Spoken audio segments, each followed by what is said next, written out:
Hi കൂട്ടുകാരെ, ഞാനിന്ന് പറയാൻ പോകുന്ന കഥയുടെ പേരാണ് പൊന്മുട്ടയിടുന്ന താറാവ്.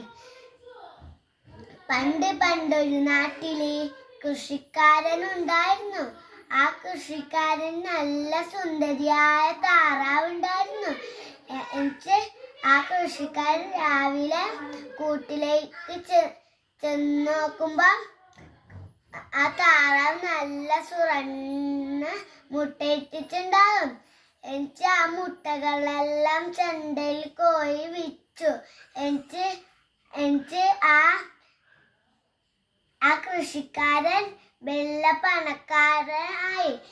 മുട്ടകളെല്ലാം വിറ്റു വന്നിട്ട് ആ കൃഷിക്കാരൻ വിചാരിച്ചു, ആ താറാവിന്റെ വയറ്റിൽ ഇനിയും കുറെ മുട്ടയുണ്ടാവൂലേ, ആ മുട്ടകളെല്ലാം വിറ്റിട്ട് വെള്ള പൈസക്കാരൻ എനിക്ക് താറാവിന്റെ വയറ് മുറിച്ചിട്ട് താറാവിന്റെ വയറ്റിൽ മുട്ടയുണ്ടോ നോക്കി. എനിക്ക് താറാവിന്റെ വയറ്റിൽ ഒരു മുട്ട പോലും ഇല്ല. എനിക്ക് ആ